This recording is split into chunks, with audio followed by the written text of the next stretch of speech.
Le papillon de Hans Christian Andersen, lu par K00 pour audiocité.net.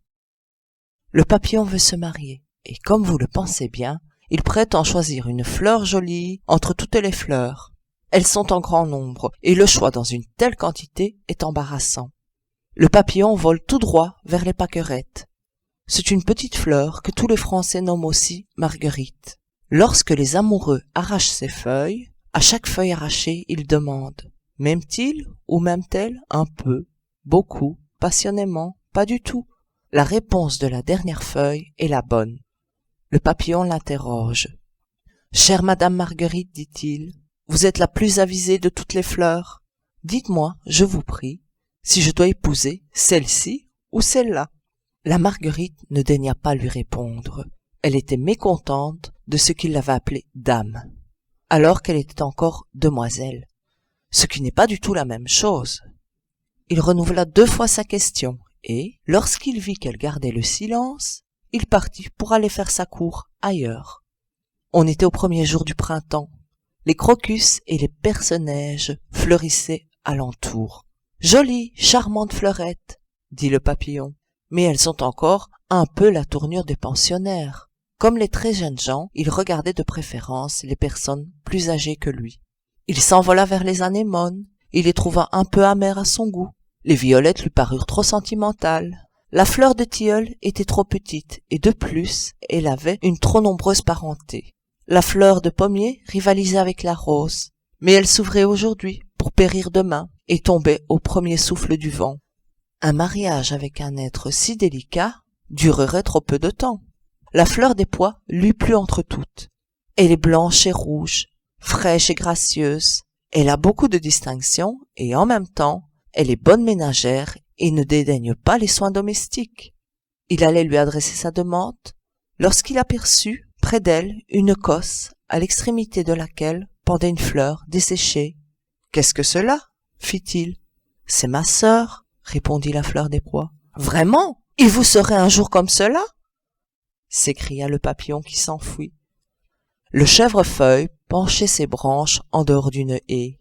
Il y avait là une quantité de filles, toutes pareilles, avec leurs longues figures au teint jaune. À coup sûr, pensa le papillon, il était impossible d'aimer cela.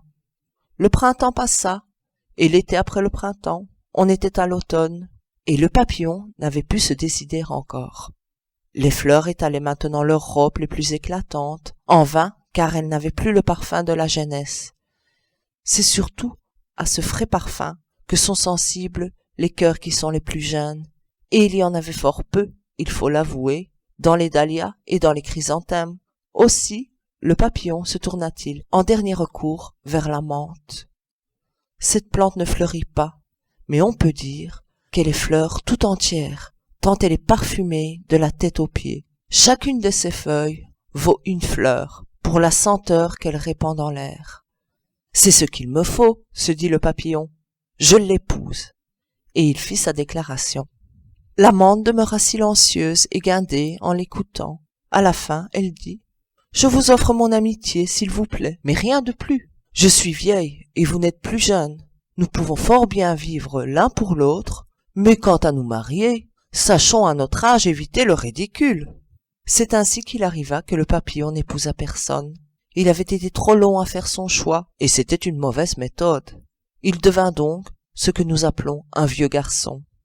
L'automne touchait à sa fin, le temps était sombre, et il pleuvait. Le vent froid soufflait dans le dos des vieux saules, au point de les faire craquer. Il n'était pas bon vraiment de se trouver dehors par ces temps-là. Aussi, le papillon ne vivait-il plus en plein air. Il avait par fortune rencontré un asile, une chambre bien chauffée où régnait la température de l'été. Il y put vivre assez bien, mais il se dit « Ce n'est pas tout de vivre, encore faut-il la liberté, un rayon de soleil et une petite fleur. » Il vola vers la fenêtre et se heurta à la vitre. On l'aperçut, on l'admira, on le captura et on le ficha dans la boîte aux curiosités. « Me voici sur une tige, comme les fleurs. » se dit le papillon. Certainement, ce n'est pas très agréable, mais enfin, on est casé, cela ressemble au mariage. Il se consolait jusqu'à un certain point à cette pensée. C'est une pauvre consolation, murmurèrent railleusement quelques plantes qui étaient là, dans des pots pour égayer la chambre. Il n'y a rien à attendre de ces plantes, bien installées dans leur pot, se dit le papillon. Elles sont trop à leur aise pour être humaines.